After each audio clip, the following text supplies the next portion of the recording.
Welcome to the show. I'm Jason Whitlock, and I'll tell you how Big Ben might have cost the Steelers a chance to go to the Super Bowl. And I'm Colin Cowherd, and I'll tell you why Pete Carroll, Pete's to blame for the Legion of Boom going bust. Speak for yourself starts now.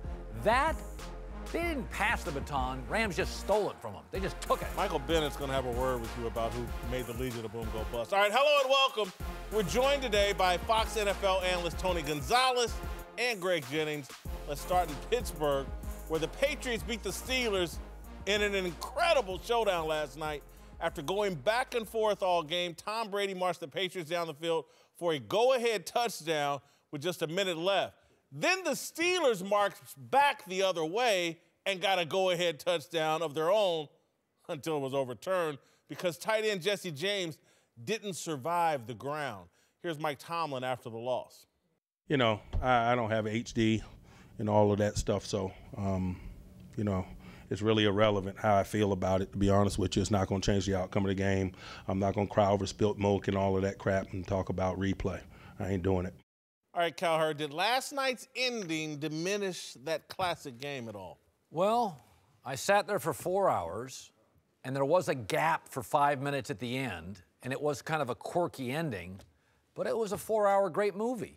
I enjoyed myself. I sat there. By the way, I thought it was the best officiated big game of the year, and even in the end, the interpretation of a rule I hate, I thought was right.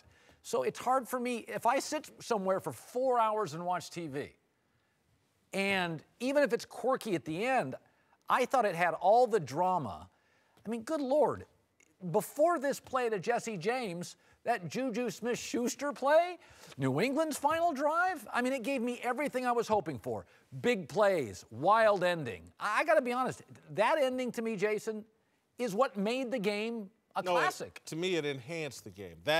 That's why I love football. Last night, Steelers, Patriots is why I love football. That was an incredible contest with an exclamation point at the end, a quirky ending that we'll be talking about for years. And the referees did get it right. That's not a catch under their rules. I think the sloppiness of the Steelers' final 2 or 3 plays adds to the drama of this game. You need human error to make things. You had great performances from Brady, from Rob Gronkowski, from Juju Schuster or Smith-Schuster, just the Steelers overcoming the loss of Antonio Brown. But 2 evenly matched teams played a tremendous game. There's a controversial play at the end, and then there's a dumb play by the Steelers at the end. That's fantastic football. That's a thrilling, great, that's the Godfather. I didn't move from the couch 4 hours. I didn't. Yeah, it was exciting because of the controversy you just mentioned. Whether you were for it or against it, it had you glued into it and had you locked in. Now, again, I disagree with the call on the field, but under the rules, whatever the rules are that needs to be addressed this offseason, you can say it wasn't a catch. It was a catch. I think what happened after that, because it wasn't the end of the game after that play, it enhanced the game because Pittsburgh still had an opportunity to win the game. That play call, the ruling, did not change the outcome of the game. They still had an opportunity to kick the field goal or put the ball in the end zone, and they didn't get it done. That needs to be said, but that was not the last play of the game. No. Exciting. The best game I've seen all year. I mean, just the quarterbacks, the Hall of Fame quarterbacks, the traditions, the back and forth. Had you glued there, the drama, Antonio Brown coming out. It was like you said, it was like a movie. Like I liked it with some popcorn and a nice Modelo watching the game. I was in a happy place, and it couldn't have ended better. If you don't like the ending, it's like because you weren't rooting for the Patriots. Obviously, if you're a Steelers fan, you're gonna be like, oh, that's not how it's supposed to be. But to me, first class, top grade football, NFL. They had to love that. Let's do it again. And it will happen again. By the way, as possible. There are a lot of parallels with this game and the Super Bowl against the Seahawks. You forget before the Russell Wilson interception, there was that the game was really done. New England had the game. And Seattle completes a long, bizarre reception where a receiver on the ground catches it. People forget that 40-yard play. This game was over until Juju Smith-Schuster. No. The game was over, or should have been over, when the Pittsburgh DB dropped the Oh, my interception. gosh, yes. That's when the game should have been shut over. the door. And so this thing had twists and turns. It was wonderfully coached on both sides of the football until the end for Pittsburgh. And again, it's one of those games when that was over, I was like, can they play next weekend, please? Yeah. And what's crazy is I don't think we're going to see this again because then we'll get into this later. I think Jacksonville's the best team in the AFC, and no one's talking about it.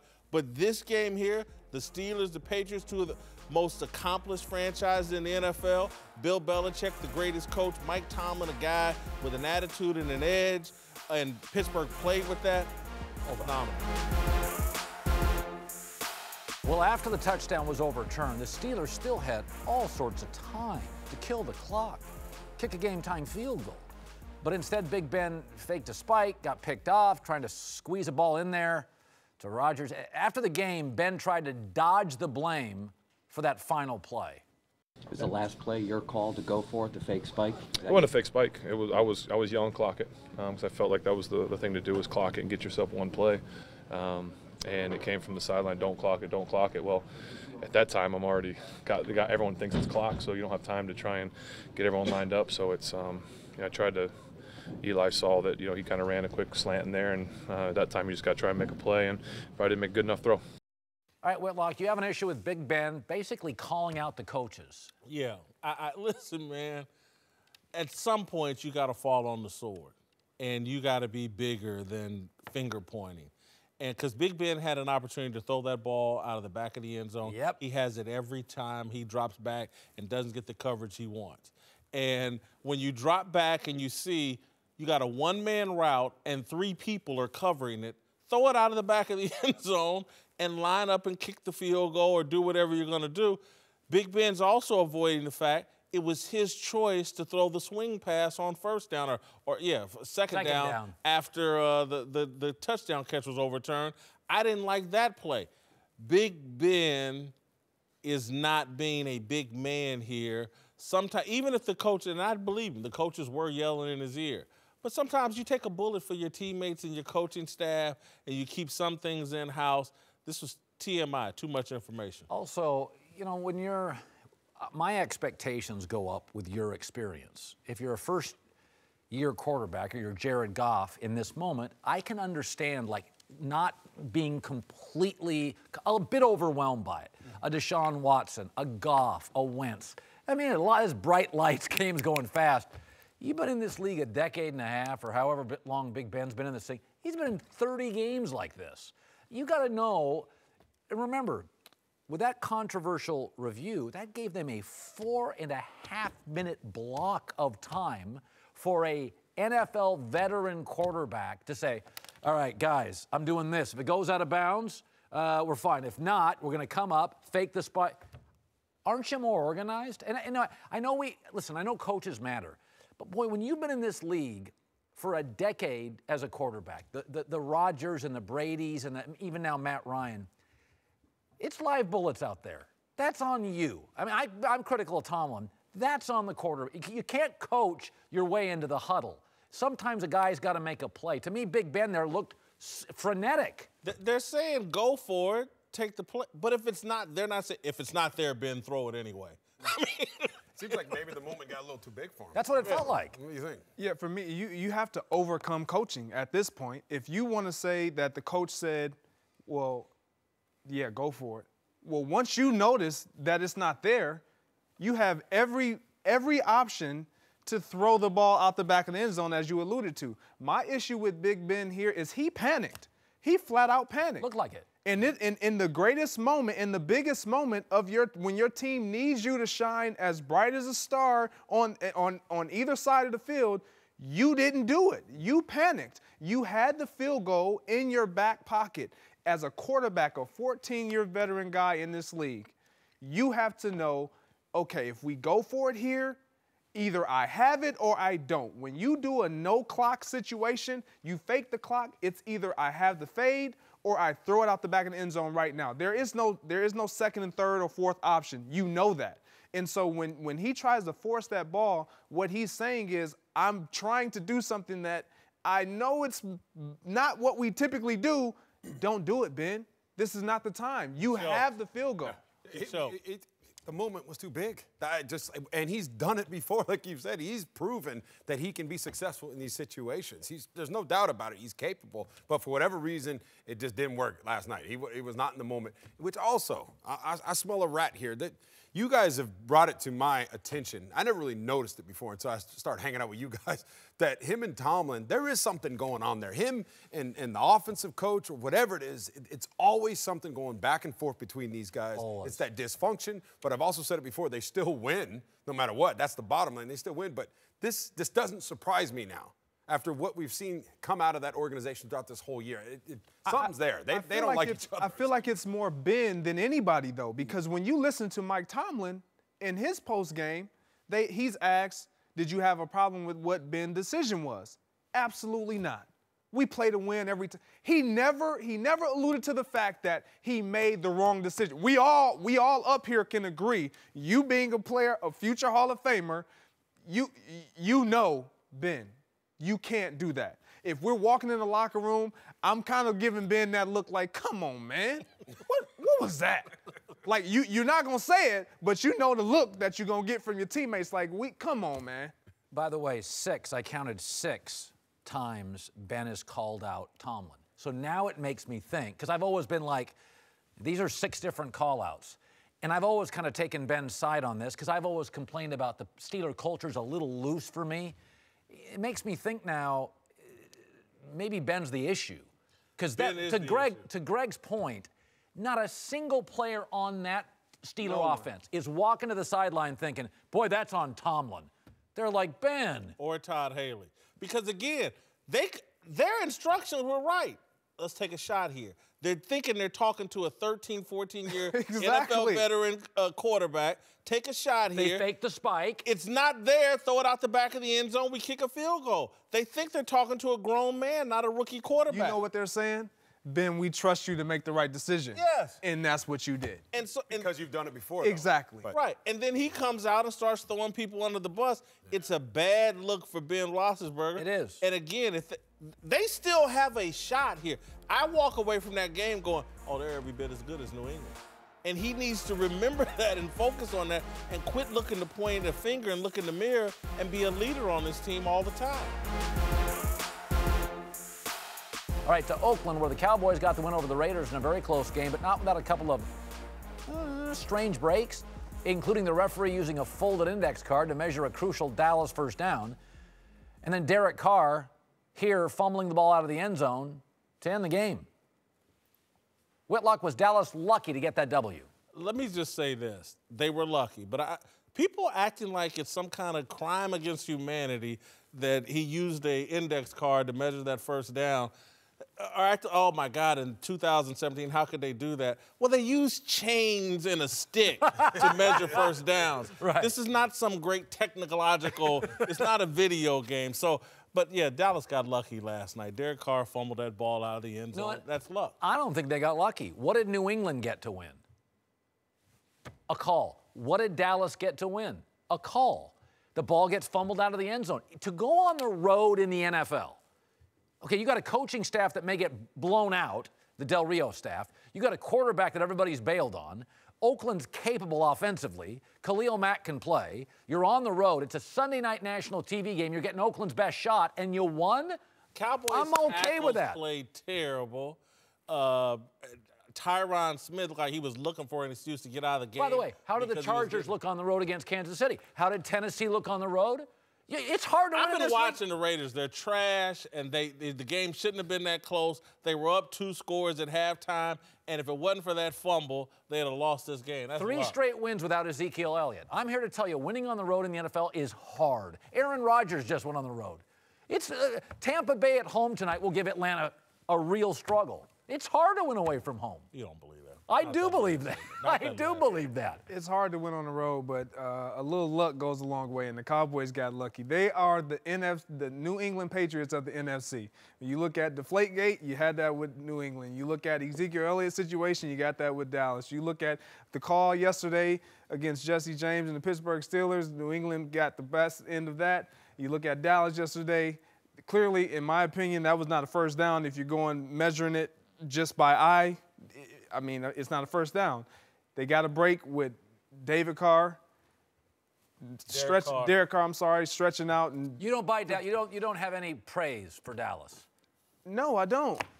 Dallas's receivers played terrible. Terrence Williams dropped a long ball. Beasley dropped a long ball.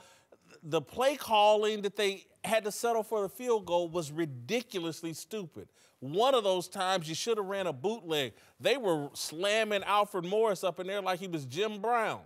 Run a bootleg and put Dak out on the edge and give him a run-pass option, try to get the touchdown instead of settling for a field goal. They got lucky last night. Well, yeah, they got lucky, whatever you want to call it. They won the game, and now I'm looking to the future for them. Ezekiel coming back, that's going to help them out a lot. Yes. They are still in the playoff hunt, and they could maybe catch fire. You never know. Do I think it's going to happen? No, I don't think so. I don't think this is the year for the Cowboys, but, they won. They got Zeke back. It's going to be fun. If you took Todd Gurley out of the Rams offense next week, well, they've won 3 straight games without Zeke. Those are the 2 best running backs to me in the league. If you took Gurley out of the Rams and they went on the road and won, you'd be like, well, that's a pretty good win. Zeke's not just a guy. Again, I'm not saying that, but I'm talking about last night. It's bad play calling to settle for the field goal, in my opinion, and then Derek Carr is inches away from winning that game, and the ball slips out of his hand. Yeah.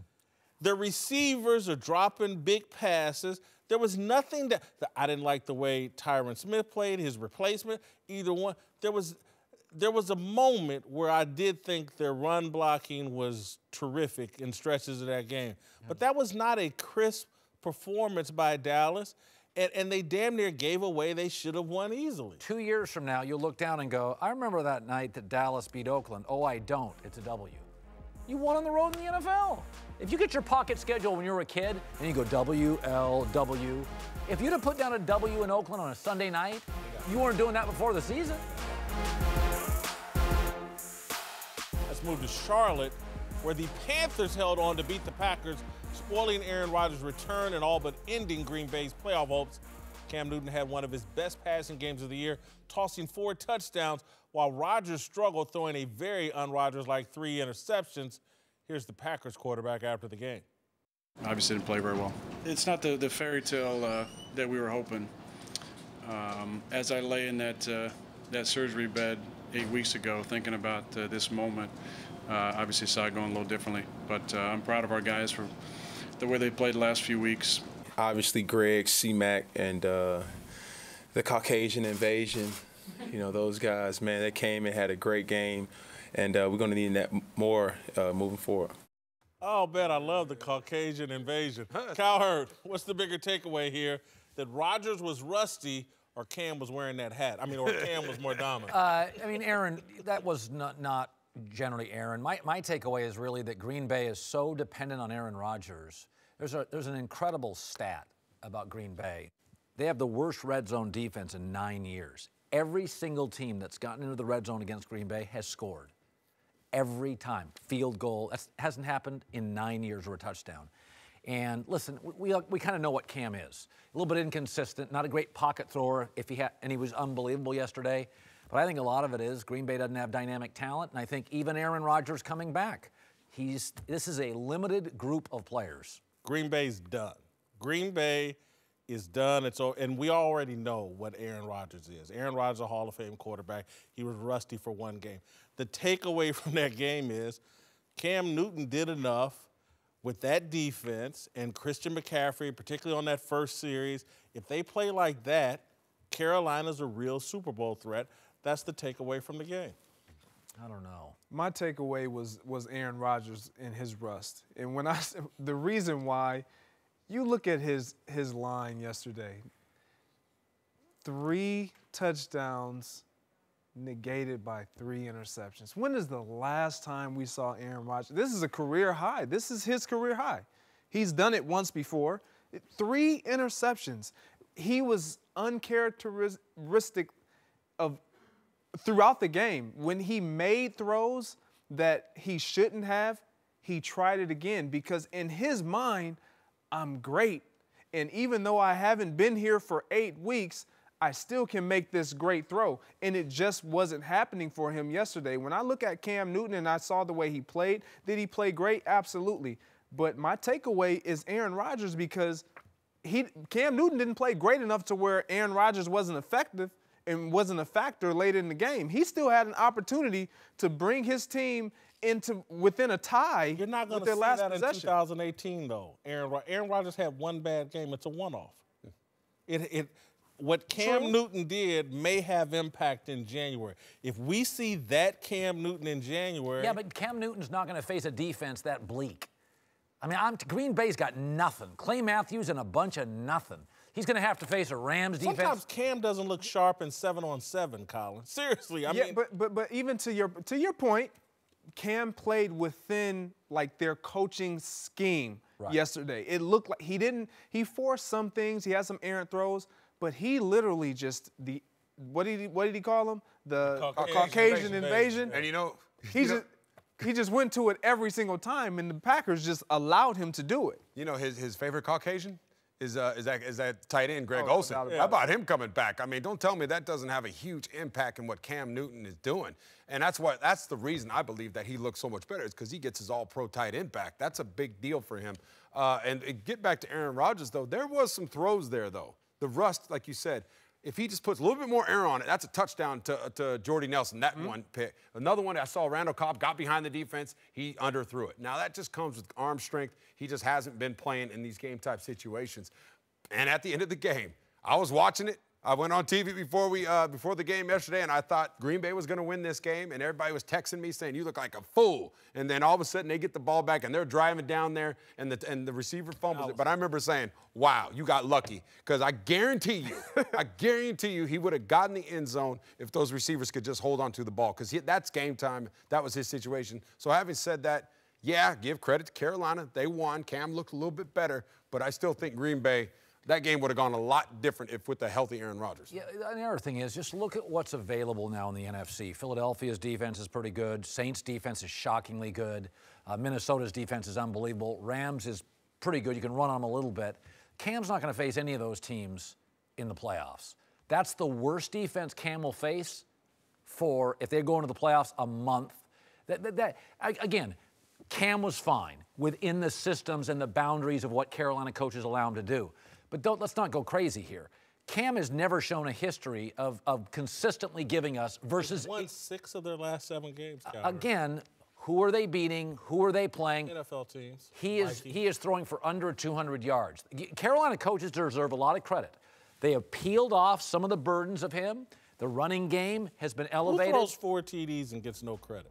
I'm not saying he doesn't deserve some credit. I'm saying Green Bay is without defensive talent. They really don't have them. You saw them play Cleveland 2 weeks ago. They look like very even rosters with Brett Hundley against Cleveland. Welcome back, Tony Gonzalez, Greg Jennings here again. Let's move to Seattle. Wow, Seahawks were obliterated 42-7 by the Rams. And a game that was almost, I mean, seriously, 8 minutes in, it was done. Rams did whatever they wanted to against the once vaunted Legion of Boom. After the game, Earl Thomas actually called out teammate Bobby Wagner. How limited do you think Bobby was, just from your observation? I have no clue. But, you know, you normally see Wags, you know, running from sideline to sideline, and he just couldn't do it today. But I think he just waited a little bit too long to take a step out. Wagner responded, sending a tweet that he later deleted, saying, quote, "Keep my name out your mouth. Stop being jealous of other people's success. I still hope you keep balling, bro." Oh, boy. Whitlock, we've talked a lot about Pete Carroll's loose culture. Do you blame him for the Seahawks' current dysfunction? No. Listen, it's the collection of egos and personalities they have in that locker room and on that defensive side of the ball. It started with Richard Sherman. It transferred to Cam Chancellor. It's Michael Bennett. And again, Bobby Wagner's basically calling it out. There's jealousy, there's competition within the organization, within that defensive side of the ball. I blame the players, and I got to be honest with you. I was completely satisfied watching that game. I can't stand Michael Bennett. I think he's been a cancer and a poison on that team. I think he's taken the attention off football, and that's what the Legion of Boom looks like, a team that football is a secondary issue for them. And the Rams came in and put a can of whoop ass on them, and I loved it. You know what? I don't want to be a little hyperbolic here, but I followed the USC run for Pete Carroll, top of the mountain. And then Chip Kelly and Harbaugh came into the Pac-12, these two offensive guys. And an hour later, USC was in the Emerald Bowl. And they went here, straight down. So Pete owns the NFC West, and here comes Sean McVay and Kyle Shanahan, these two offensive guys. They got a lot of cap space. They clearly have two franchise pocket quarterbacks. Seattle's got no cap space. They're old and entitled. They have to rebuild multiple parts of their team. I think the window's closed. I think and again, it looks, and by the way, in USC, it was very player-driven, emotion-driven. You go to a USC practice, there were agents, movie stars, comedians, Snoop Dogg, Will Ferrell. The world loved them, much like the Seahawks. Volume, players, ESPN article attacking Russell Wilson anonymously. It feels like this loose culture, the window's short. Listen, in so many, I mean, I don't know. The Rams have better players. They have a more offensive-minded coach. They don't have to rebuild anything, and they have significantly more cap space. Like, I watched that game, and I'm like, Seattle's old, tired, and expensive, and they have to rebuild that offense. Everything. They got to rebuild everything in that offense. I don't know. It feels, to me, again, it feels like that is the Rams' division for years. When I look at this team, and I don't know if it's coming from Pete Carroll, but I do know this just because I know the players on the team. I've had conversations with them. They pride themselves on being very honest with each other, brutally honest. And it seems like that's what's coming out of it. I really don't take too much of these guys calling each other out because they do it all the time. You see it on the sideline. They'll get in each other's faces. They're getting in fights with each other on the sideline, and they rally around it. It's a dysfunctional relationship. I'm sure a psychiatrist would say that's not how you're supposed to talk to each other, but it works for them, and it has worked for them. But I agree with you. I think this window is closing because those other teams, Garoppolo looks really good now. Really good. They're going to have so much cap space and room to go out there and get and develop those young players they have there. The same thing with the Rams. It looks like they're not going anywhere for a while, and they're going to be good for a while. But back to the question, is Pete Carroll to blame for this? I don't think so. I think it's the culture that he's developed, that honesty. But they're banged up right now. Do I think they're done? I'm not going to call them out yet because I think give those guys a chance to get healthy and get back there for next year. But they're done as far as I'm concerned this year. I don't believe Pete Carroll's to blame because when they won the Super Bowl, we were praising him, and it works. This team that he configured together, it works. What I saw and what I listened to, even with Earl Thomas, he wasn't calling his teammate out. He was simply saying, you know, he didn't have it today. And that's not typical of Bobby Wagner. I think Bobby Wagner took it to a whole nother level when he went to social media and then responded the way he did. Now, I think the number one glaring thing that sticks out to me is Cam Chancellor. When Cam Chancellor is on that football field, this doesn't happen to their defense. This bickering, this back and forth doesn't happen. We've seen it from defense to offense going back across those lines, but we've never seen it against one another on that side of the ball. And I think Cam Chancellor has a lot to do with that. His not being there, his lack of presence, because he is a leader. He is the staple. He is the steady voice in that locker room that we don't hear outside of playing football. Let me say this, and I don't want to make too much of this. I want to be serious, but you're pointing to Cam Chancellor. I'm pointing to Michael Bennett because, again, I think the culture may work when the focus is football. When you start injecting what Michael Bennett injected into this team and this organization, I mean, just last week when they acted a fool down in Jacksonville, he's in the locker room. We're men. He's just a man. We're human beings. Why are you questioning everything? it's no longer about football. Now it's about, oh, we're oppressed, and because you're asking this question to this idiot who just acted an idiot on the football field, somehow now you're being racist or you're oppressing us. It's victimology. When you become a victim, it's hard to be a champion. And that's what I look at when I look at the Legion of Boom. That victim mentality injected by Michael Bennett, and that's what they look like. The Rams abused them, and they did look like victims yesterday. Isn't it interesting, though? You never get any of this with, like, New England. No. But it's funny. We've talked on this show, Pittsburgh and Seattle. Very much players get a voice, and there's infighting. So what is to be learned here? I don't know. But in New England, Belichick's like, my assistant coaches don't get to talk. One voice, Tom and I, that's it.